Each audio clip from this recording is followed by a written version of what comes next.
What's up, guys? This is Zedd, and I'm back doing another most requested live. My new song is called Make You Say. I hope you've heard it. If not, please check it out. And as I mentioned, I'm doing another most requested live. Ask Me Anything. I think this is my third or fourth one.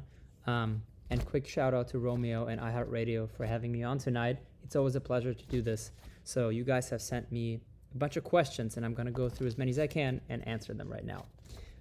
Let's see. So Stacy from Brazil is asking, do you think repeating a collab demands more from the music, production, vocals, as the public will always expect something as good or better than the previous song?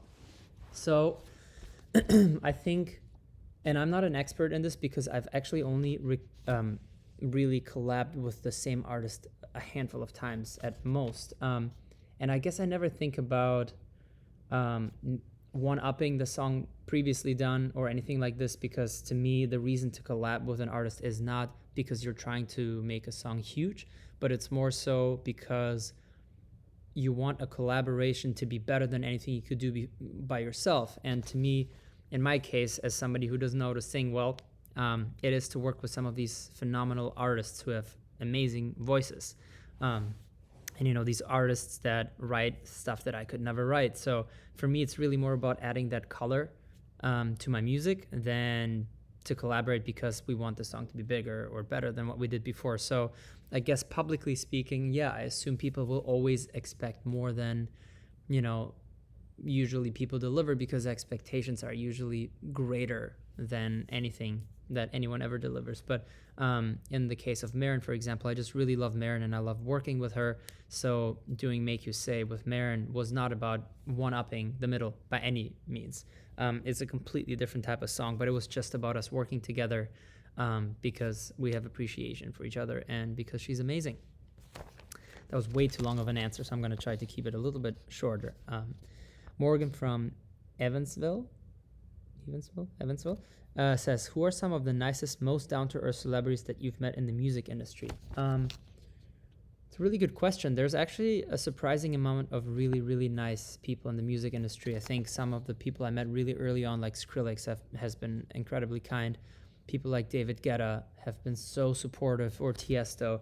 Obviously, I'm naming some of the DJs right now, but honestly, I've only had amazing experiences. I mean, I love Katy Perry. She's always been so sweet. I loved meeting Ariana Grande. She's been incredible as a human being and obviously as an artist. And also, obviously, Marin. I mean, the tricky thing about mentioning everybody right now is that I'm going to literally have to mention most people I've ever worked with. So I think counterintuitively, most people that I've met in the music industry are actually really kind and supportive. So yeah, most, I guess, would be the short answer.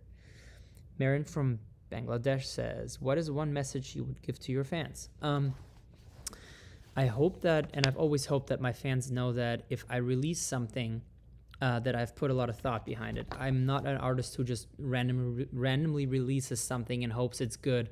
I spent a lot of time on my music, and when I release it, it kind of gets my stamp of approval, and I hope that my fans know this. I have probably released substantially less music than most artists that have been around for a decade, but I always go for quality over quantity. I'm not good at just rushing out music. I like to take my time. I like to really think about every aspect of my songs.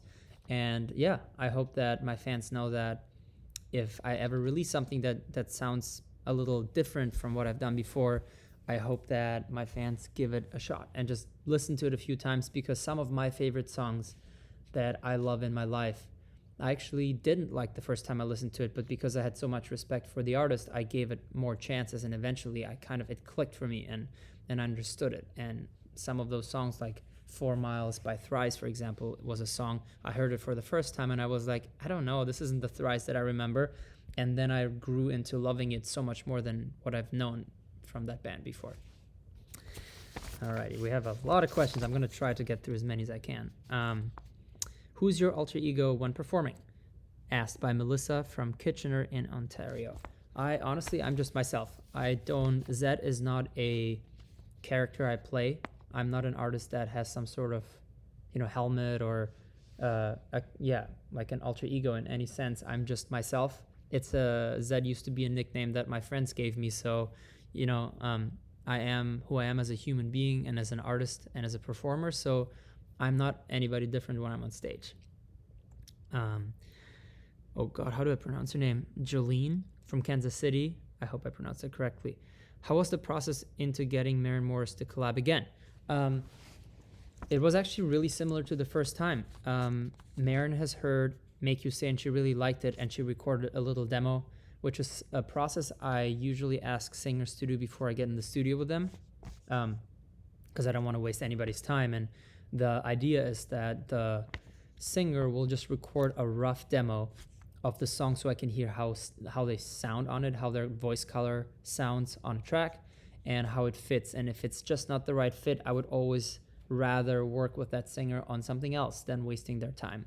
And she sounded amazing, just like she did with the middle. So we actually, ironically, I flew into Nashville where she lives, like the next possible day, and it was the same exact room we have recorded the middle in Nashville. So it was kind of really nice because the first time we recorded the middle, that was also our first time meeting.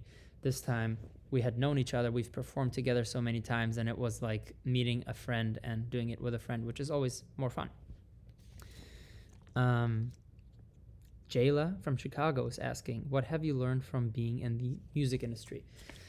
So I've been in the music industry most of my life. I've started making music when I was 4, and I started being in a band when I was 12, and now I've been Zedd for over a decade. And I think what I have learned for myself is that being genuine and always going for long-term relationships gets you much further than thinking short-term and trying to take opportunities that you will possibly regret in the long run. I pride myself, and I think my team, with always being respectful and nice to anybody that we talk to, work with. And I sometimes get that feedback back, and that's always really nice.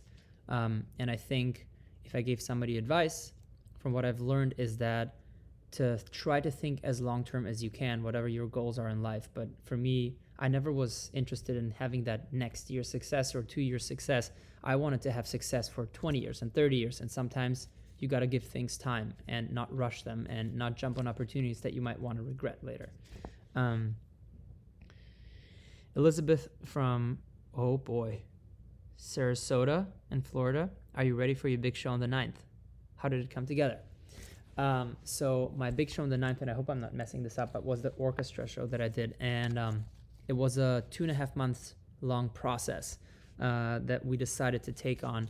And we worked with Ben, Matt, and Adam, 3 incredible orchestrators, to take my first album, Clarity, and reorchestrate the whole thing, reimagine the whole thing, how it would have been if I wrote it for an orchestra. So my goal wasn't to do a one-to-one translation from my production into orchestration, but rather to think outside the box and really make it a musical translation that mostly goes for the drops and for the build-ups, because those are the parts that heavily rely on production.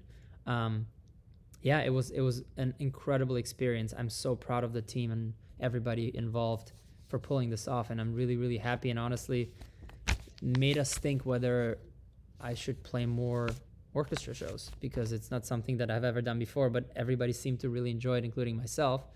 So we've been thinking maybe it's something we'll do in the future. Alex from Las Vegas, Nevada. What is your favorite soap to use? What is the brand called again? Aesop. I love their stuff. I love everything they make. It's my favorite soap to use. Stephanie from North Hills. Throughout your entire career, is there a memory you'll forever remember?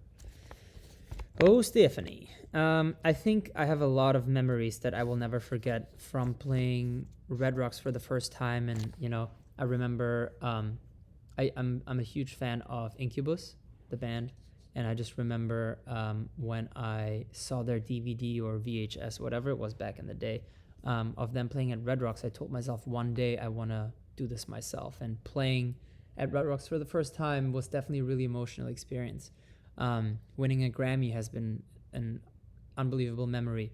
And honestly, playing this classical concert that I just did, I had tears in my eyes this entire time. I sometimes couldn't see the keys. It was so emotional to see people who have been supporting me since day one, you know, flew from Japan over to LA to see me perform this one concert. It was just really an emotional experience to even go through the memories of making all these songs.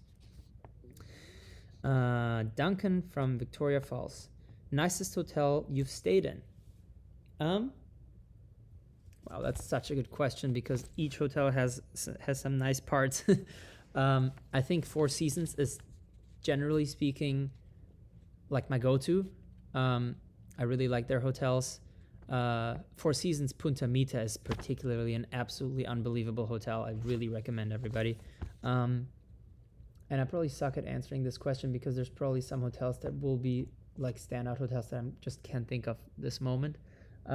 But yeah, I'm just gonna pinpoint Four Seasons for now. Alexa from Bend, what's your favorite alcoholic and non-alcoholic drink? So my drink, as most people probably know, is Jack and Coke. So that's Jack Daniels and Coke or Coke Zero these days. It's been my stage drink for 10 years now. There's just something about it that I like when I drink it that makes me feel like I'm about to go on stage. And it, helps with the nerves a little bit. And I think when I'm off stage, I like something that's fresh, minty, fruity, that can be literally anything. My favorite non-alcoholic beverage is Spindrift. I got really into Spindrift, which is a sparkling water with just a little bit of real fruit juice. They have all sorts of flavors, lemon, grapefruit, you name it. It's only got like between 3 and 17 calories per drink. So it's kind of, you can afford it. And it's so fresh and not overly sweet. And I drink it every single day, for every meal. So I'm kind of obsessed, I guess you could say. Andrew from Kibolo, I hope that's how you say it. When will you do another tour with Skrillex as the opener? When will you do Skrillex as the opener? You mean Skrillex opening for me? I'm not sure that will ever happen. But I would definitely open for Skrillex. I owe him so much from my career, and he's an amazing friend and incredible musician. So I really hope to play shows with him again. We did a tour with Skrillex, myself, and Porter Robinson a long time ago called the Ausla Tour, and I would love to bring that back. I think that'd be so much fun. And I would definitely rather open for Skrillex than him open for me. I think that would not be appropriate. If you could, Elizabeth from Oakland is asking if you could make any activity you're good at into an Olympic sport and you could win a gold medal doing it, what would it be? Whew. It would be playing video games inverted, because I play video games inverted, so when I go up with the mouse, it goes down, and if I go down, it goes up. It's really weird. I've done this my whole life. I don't know why I'm doing this, but I do it. I would make this into Olympic sport because there's only very few people who do that, and I guess I would be automatically pretty good at that. Maddie from Orlando would like to know, from 1 to 10, how much do you like decorating for holidays? What are you doing for Christmas this year? So my whole life, I've been celebrating Christmas with my parents, and I'm not religious, but it's just a time when we all get together. And ever since the pandemic, it was the first time I've actually spent Christmas apart from my family.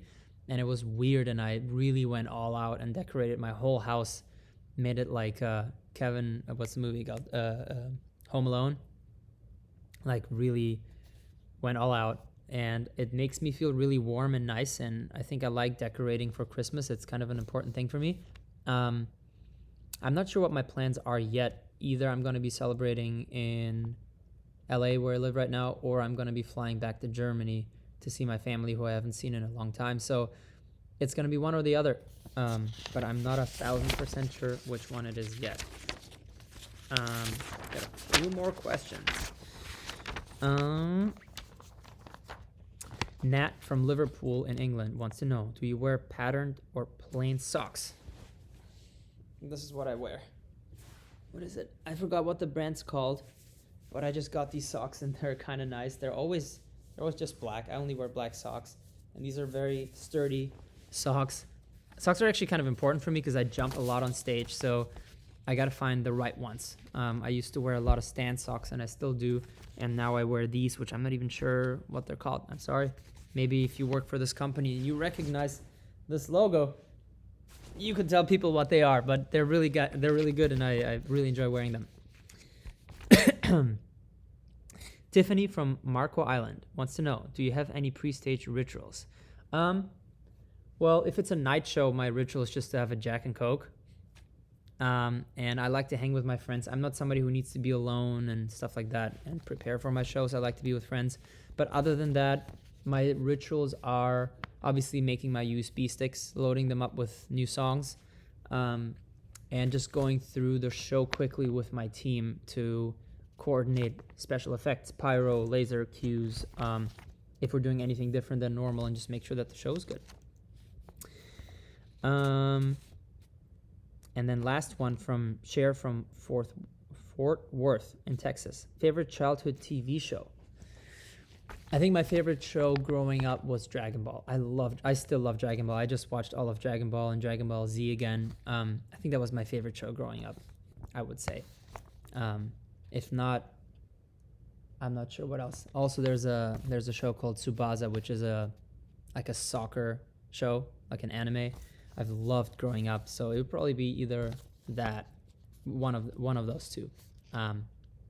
Yeah, guys, thank you so much for asking all these questions. I went through as many as I could, and I hope I answered them correctly, or as well as I could. And yeah, I just wanted to say a huge thanks to my friends at Most Requested Live. Again, this is my third or fourth time doing this, so I really always appreciate you guys having me back. Thank you for letting me answer your questions. Thanks to everybody who sent them in, and making them kind and not mean questions. I really appreciate you guys. And just to say it one more time, my new song is called Make You Say. It just came out with Marin Morris and Bose. And if you haven't heard it, give it a spin. Let me know what you think. If you have any other questions that I haven't answered, feel free to tweet at me directly, and I'll try to answer them, even though I suck at social media. Yeah. And special shout out, of course, to Romeo for having me on and for all your support throughout the years. You're the man. Thank you so much. Love you guys.